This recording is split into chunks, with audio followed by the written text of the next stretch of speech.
She's crying for me all the, she said, crying for you from the USA. Don't cry. Don't cry. You see, the will of God is not the will of man. And whatever we do, we count the cost.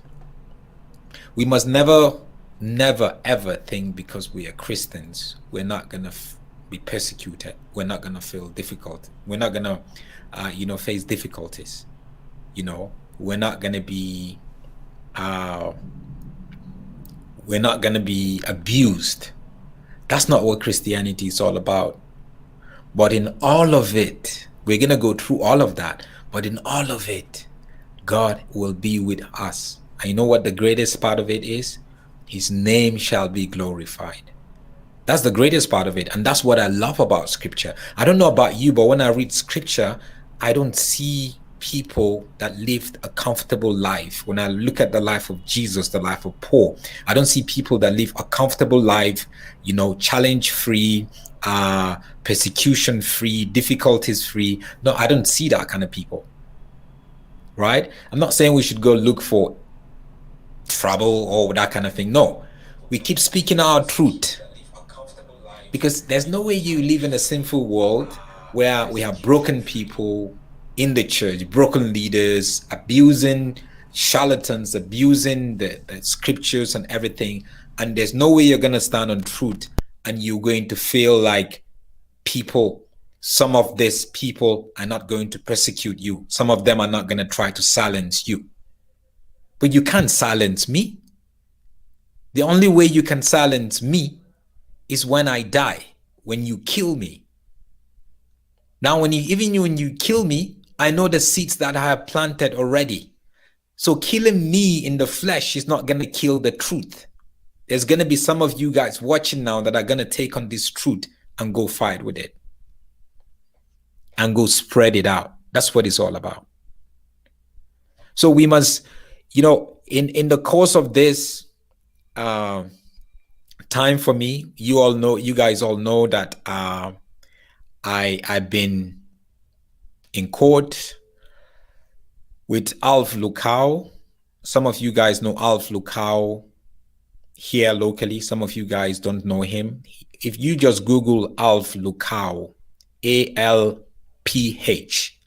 that's his first name, like Alfred, and his surname is Lukau. Google it, and you're going to see the first thing that's going to come up.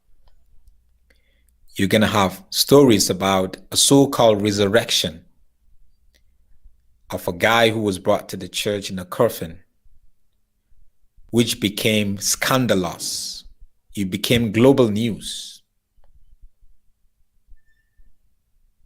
And he was involved in that resurrection. So even before the so-called resurrection from 2017, I've been having issues with him.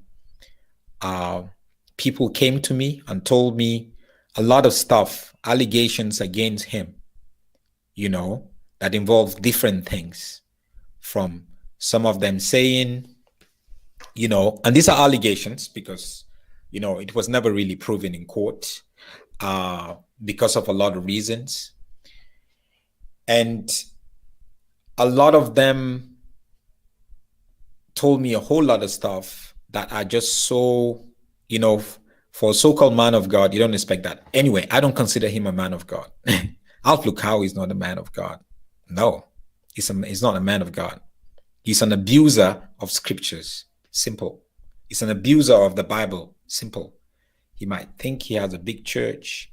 He's powerful, used to be connected politically and all that kind of stuff. All that don't afraid me. I don't look at the size of my opponent. I look at the size of my God. That's what I do.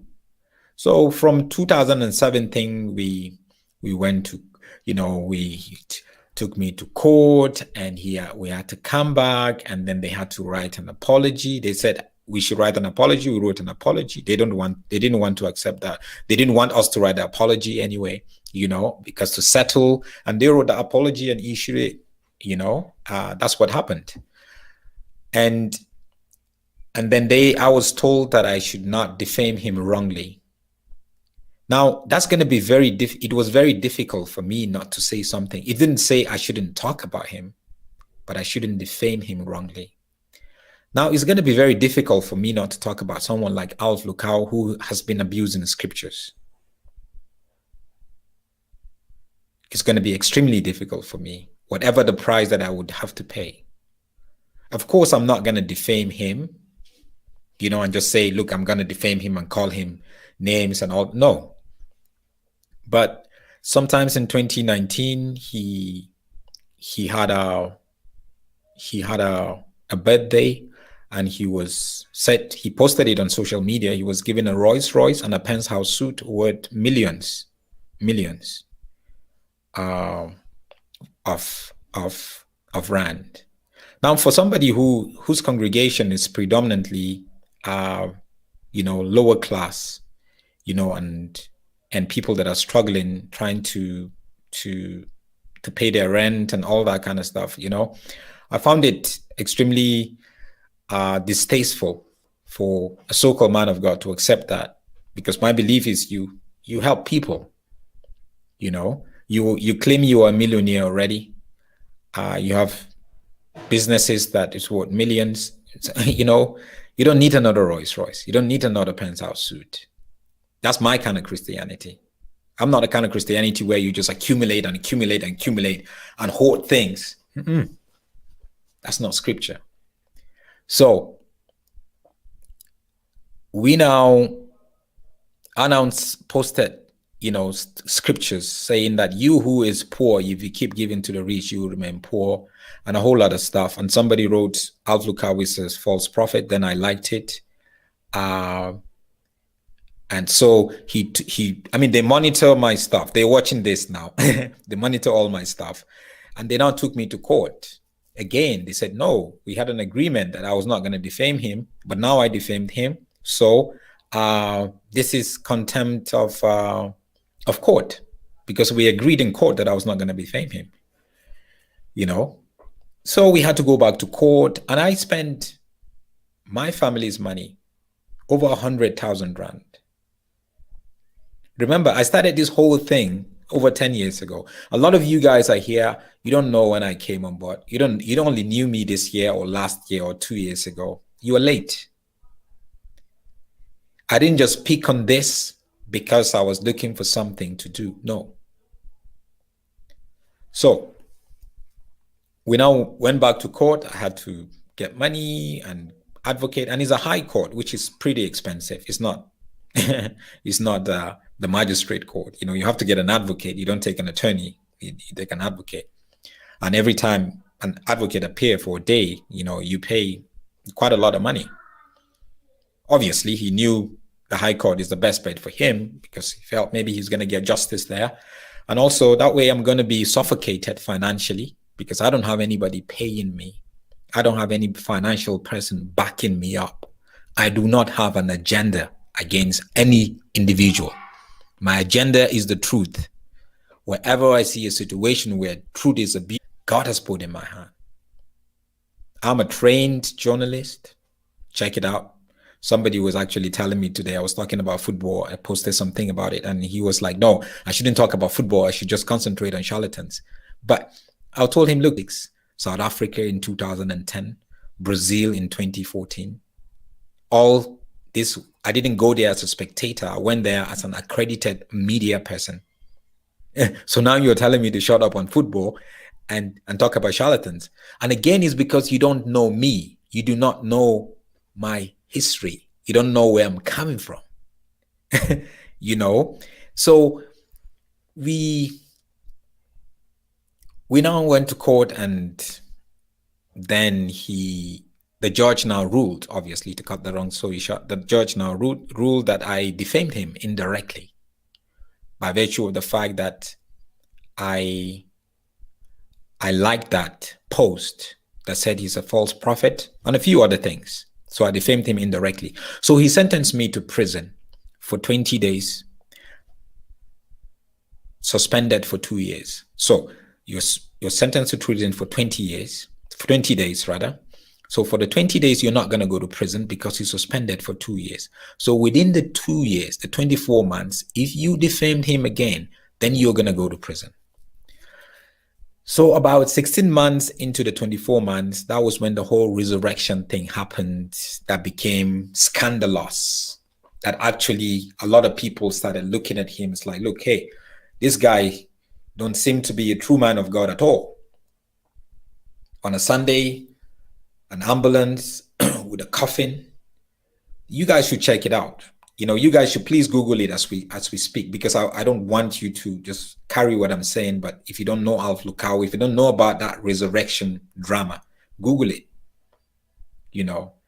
So they now took the guy who's in the coffin to the church, and he was allegedly resurrected. And some people are saying, no, he didn't resurrect. No, he didn't resurrect, and we resurrected him, and all that kind of stuff.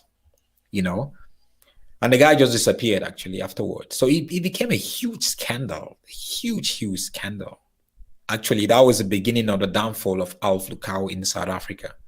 I had people around that period, they actually started telling me, Solomon, you've been talking about Alph Lukau for years, but we didn't agree with you, but now we see. He's Congolese, by the way. So during that period, I now made some comments, not directly at him and not defaming him to the best of my knowledge.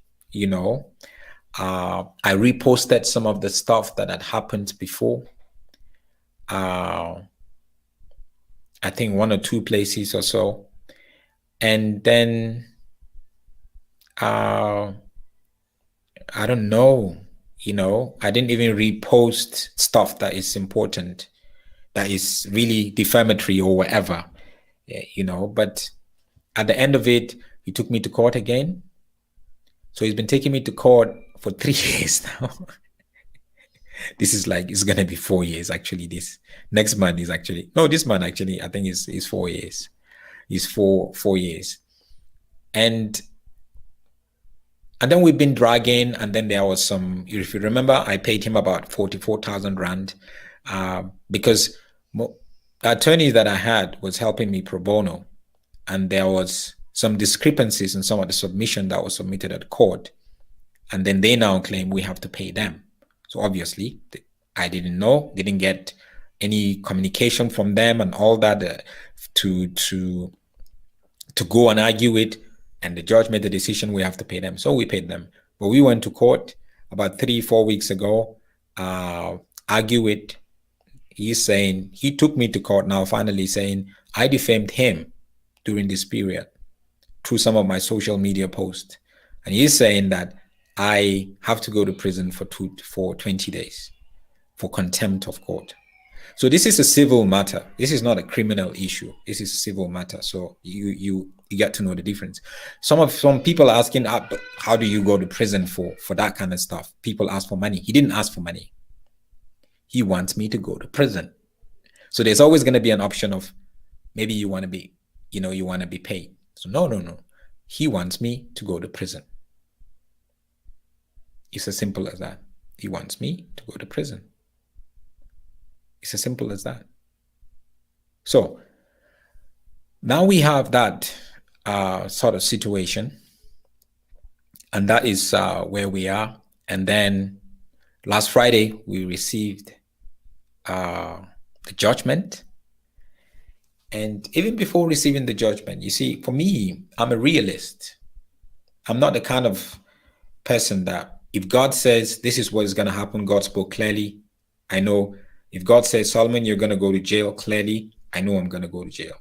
So my prayer would not be, Lord, don't take me to jail. If God says you're not going to go to jail, I know I'm not going to go to jail. So my prayer wouldn't be, Lord, take me to jail. No. Realist. Some of us have been, I've been so brainwashed by all this charismatic and Pentecostal way of praying or believing God forever. Say, no, how can God allow you to go to prison? Yeah, of course. Jesus himself went to prison. Was he guilty? No. Paul went to prison. Was he guilty? No. Silas went to prison. Was he guilty? No. But you see, I'm not going to be quiet. I told somebody today I may go to prison for the rest of my life. I may go to prison 10 times, but I'm not going to be quiet whilst I watch pastors, prophets, apostles, and bishops abuse scripture. Me? Even if it's going to cost me my life. You don't understand this. Our spiritual levels are different. And don't tell me you don't know when God called me. You don't know what God told me. You don't know about my life. You only see me on social media. And this is not enough for you to think you know me. And you would think this is something that, so let me just actually put this on, like I said earlier on. So yes, I'm going to prison. I've spoken to my mentors, spoken to my wife way before now and say, look, here are two options. I may go to prison, I may not go to prison. So let's prepare for both. That's just the reality of it. And going to prison is not going to be an entirely new thing for me. If you notice over here, I have a scar. I got this scar in prison, not because I was sentenced to prison. No, I was there. I used to do a lot of prison ministries. So we used to play football and do football stuff just to kind of like disciple and evangelize prisoners in Krugersdorp prison. And this was where I was a goalkeeper when we were playing a game with them. And one of the prisoners was jumping over me and he hit me with his knee. I got about 5 stitches there. And we used to do a lot of discipleship training also in prison. We go there, we spend from morning till afternoon. We used to do a whole lot with the correctional services, prison wardens. We used to go in the morning and share scriptures with them, sync with them, and all that kind of stuff. So guys, prison is it's not like you're going to it's not like they're going to kill you there or something, or they're going to abuse you or beat you up. No, guys, please. All the stuff you heard and seen, except you've never been except you've been to prison, you wouldn't know how prison is. Everything that you would hear, only a little bit of it is the truth. So we came to a conclusion, whatever the judgment is, I'm ready for it to go to prison. I'm ready not to go to prison. So the judgment came on Friday and it says, I've been found guilty. So I'm going to prison for 20 days. When would I be going to prison? I don't know. My attorney is trying to find out because in the judgment, they didn't tell us. Normally they tell you like maybe you have 24 hours or 48 hours to get ready and then go and hand yourself over at the correctional services or at the police to take you there. But I've not gotten that yet. So maybe this week we're going to get that. And then we're going to know.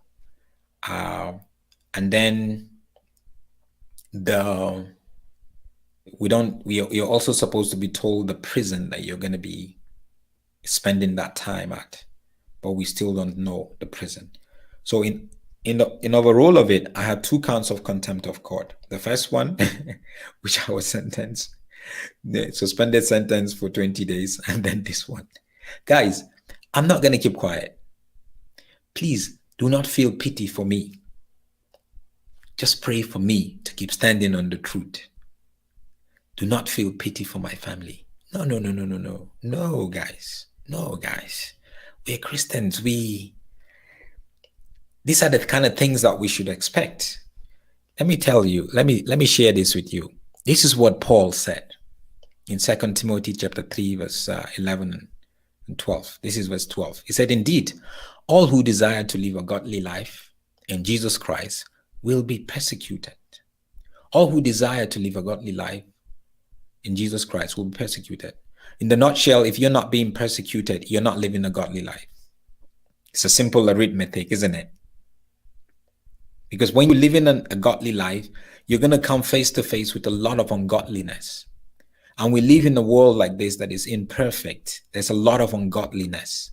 Even in the church, with so-called men of God, leaders, there's a lot of ungodliness when you speak and stand on the truth, you will be persecuted.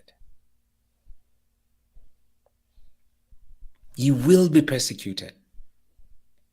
I knew I was going to go to prison 10 years ago when I had a conversation with God. Say, Solomon, are you ready to die for the truth? I was shivering. That's why I said, you see, you don't know my story. My journey is different from your journey, and it's fine. And I'm not going to tell you that your journey should be like this. No. Are you sure that it's your journey with God? Are you sure that's what God said? Fine, go ahead with it. But for me, my journey is I'm not going to stand aside and watch people abuse scriptures, using scriptures to abuse people, using scriptures, leaders using scriptures to manipulate people. I'm not going to stand aside and watch that, whatever it's going to cost me. It has cost me a lot already.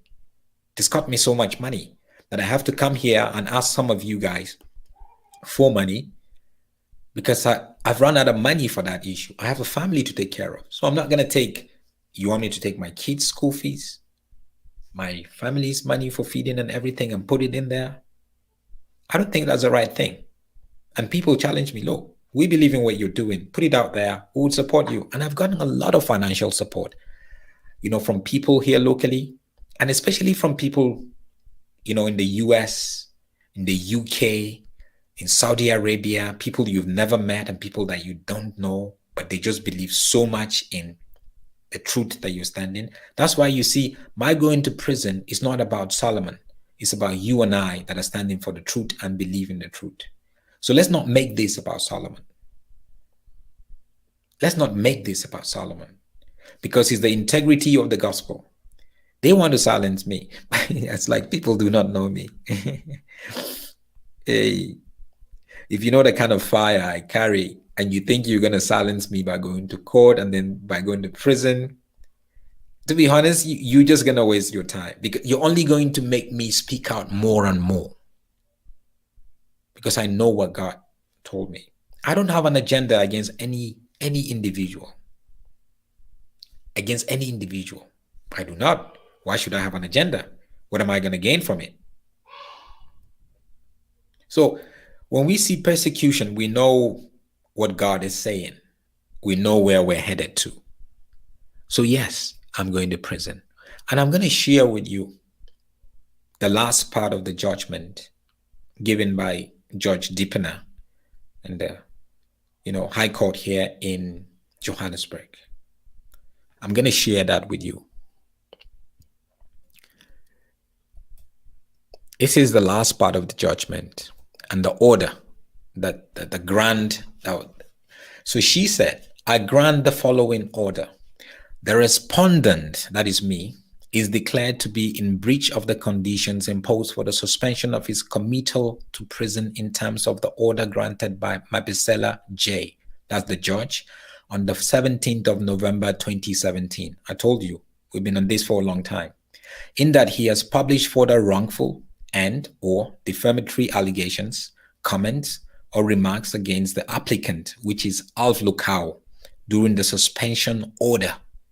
That is during the 2 years suspension order, consisting of a republication of previous wrongful and or defamatory statements and the publication of further wrongful or defamatory statements in contempt of the order granted on 2nd May 2017 by Victor J. Right? So I want you to look at this carefully. This is just basically what she's ordering. This is what she found out, the judge, based on her own interpretation. This is what she found out, that I've either wrongfully, I published stuff that is wrongful or defamatory against the applicant, who is Alph Lukau, Alph Resurrection Lukau, So that was what she found out. That was her conclusion. So based on her conclusion, she now said, this is what's going to happen. The respondent, that is myself, is committed to prison for a period of 20 days. That's one. I have to go to prison for 20 days. And then finally, she said, the respondent is directed to pay the cost of the applicant. So now I have to pay for his legal cost, for his attorneys. And that's going to be another added money that I would need to add to my own legal cost. E.F. Dipner, Judge of the High Court, Johannesburg. You see a signature there. So look at that carefully. The respondent is committed to prison for a period of 20 days. And because she has found me guilty, I have to pay the respondent. I've been directed to pay the cost of the application, the cost of the respondent's application. So I have to pay his legal cost. So look at it very well, just so you know, just so you don't ask me again, just so if you talk about it, you know exactly what it is, right?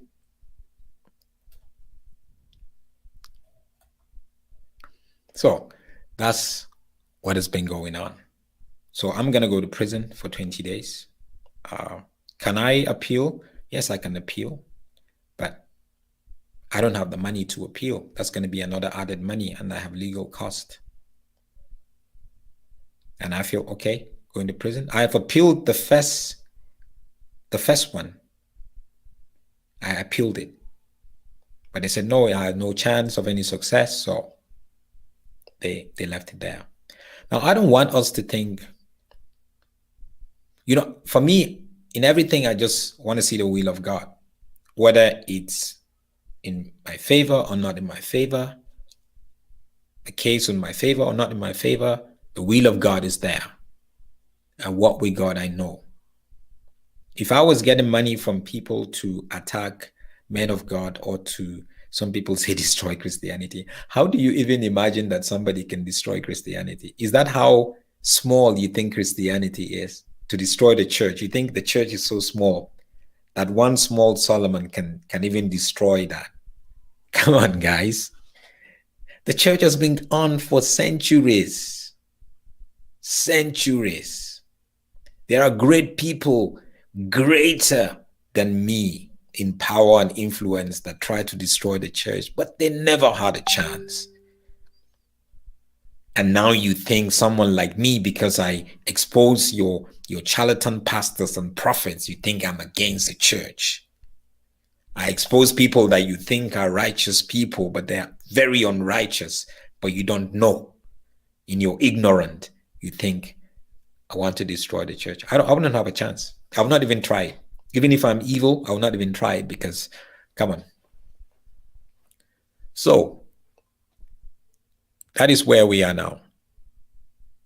I would love for you, first, let's even begin with the immediate one, just so we can get that over with, to help support the legal cost that I have to pay, mine and his. I will need, what, I think about $6,000-7,000 to do that.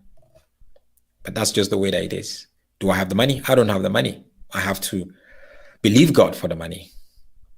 Again, like I said, it's not my fight. You know, so this is my account number if you're local and if you want to support this. And you must never feel, like I said, you must never feel like sorry for me, or you should actually jubilate that in the name of the truth, Jesus, I'm going to prison against somebody who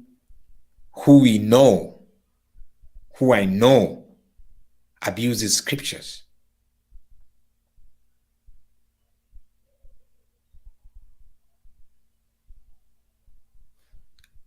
I don't have to defend myself against myself and Alph Lukau. I don't need to defend my integrity. When you put me side by side with Alph Lukau, no, I do not need to. Just if you just mention that resurrection drama, you know the kind of integrity. Go ahead and support with little, much that you can do. 100 Rand, 200 Rand, 500, 1,000, whatever you can donate locally. This is the account number. Just so whilst I'm in prison or before I go to prison, I know that, I have some money to pay the legal fees.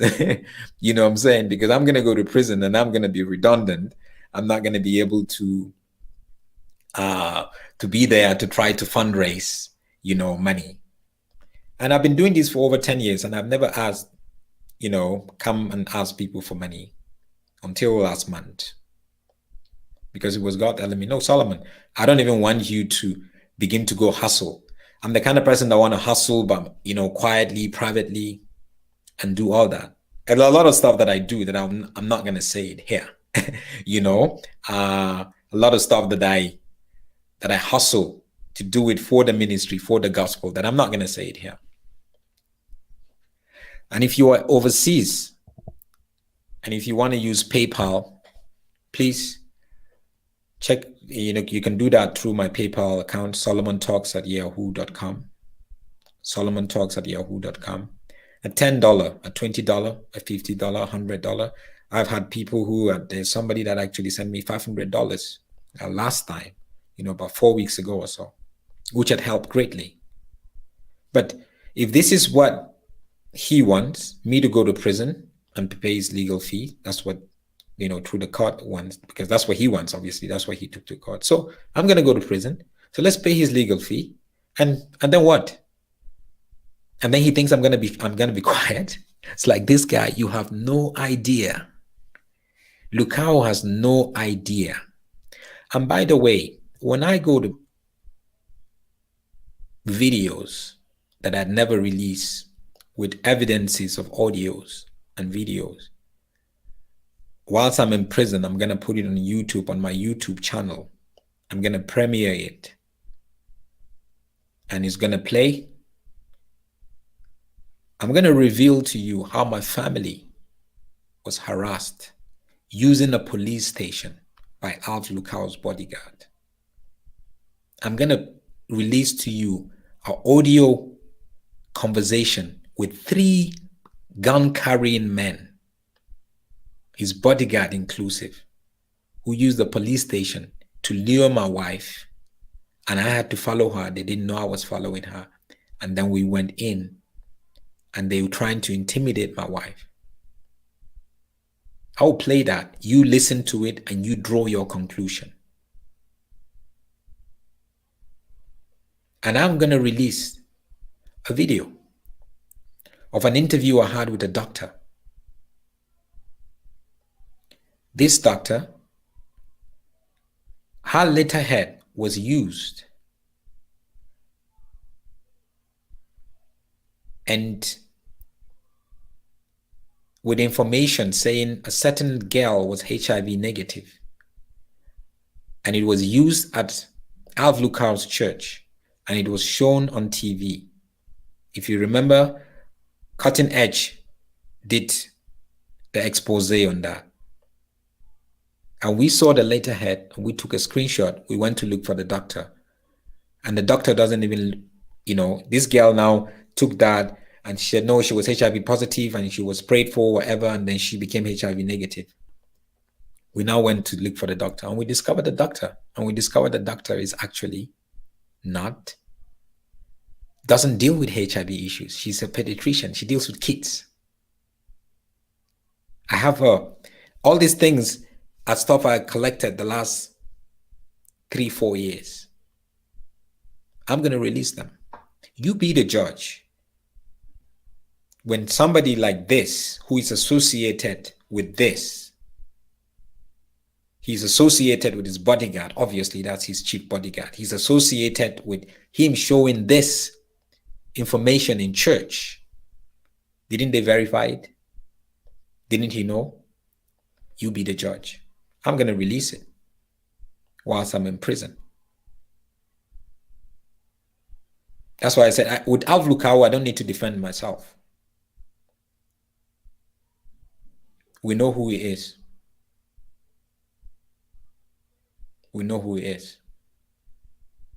It's simple.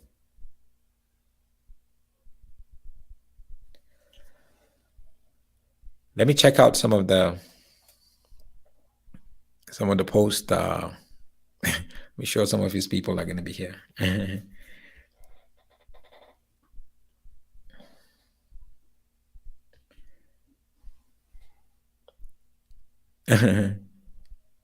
Yeah, there's quite a lot of comments here, so I'm not even going to be able to. Okay, somebody mentioned here, why was Cutting Edge not taken to court? Why would Cutting Edge be taken to court? Cutting Edge got an information. They interviewed the people who were paid, who said they were paid to come and act certain part in church, saying that they are sick and then they got healed and all that. Why should he can't take them to court? He can take them to BCCSA, but obviously Cutting Edge never came out to say, well, we're sorry, the information we gave you was false, because it wasn't false, isn't it? If it was false, they're going to do that and say that. I don't remember anywhere where they said it wasn't false. It was false. So it's very simple. For you, those of you guys who are watching internationally, Cutting Edge is an investigative program on SABC TV here in South Africa. So they've investigated some of the healings at Alph Lukau's church, and some people who came to them saying they were paid. You can check it out online. And actually, I was actually going to put that here for you, but you can check it out online and you could see. So, I mean, if we're dealing with somebody like that who's been associated with many of these things, why should I even try to defend my integrity next to somebody like that? No, it's clear. It's clear. I do not need to defend my integrity against people like the Mumboro and all the other people. I don't need to defend my integrity. God will defend that for me, but I'm not going to stop doing what I'm doing. It's as simple as that. So, guys, I will really appreciate your help. I know you can help. So please go ahead and help and make donations on PayPal. Like I said, it's solomontalks@yahoo.com. Whatever you feel you can help. However you feel you can help, I would appreciate it. If you're looking for worthy cause to help and support, this is it. Like, I'm not using your money on me. I'm not that kind of person. I think I have at least enough for myself and my family. If I had no case like this that needs money, I'm not going to come here and ask you for money. I've never done that before.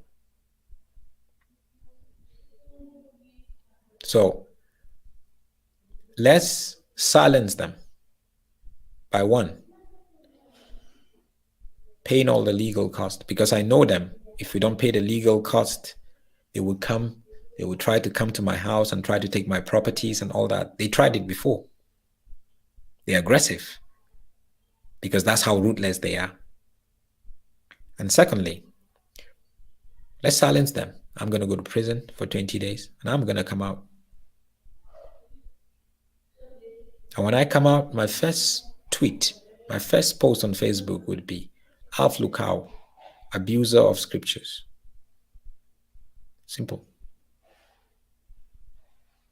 That's what it is. His teachings are not biblical. His doctrines and theology on giving, on healing, not biblical at all.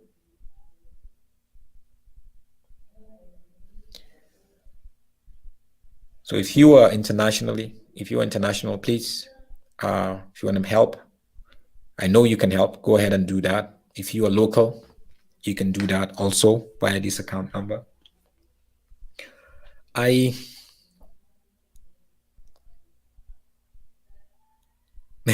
When I called my attorney, I actually told her, look, after the judgment came out, I said, look, if I need to go to prison tomorrow, I'm ready.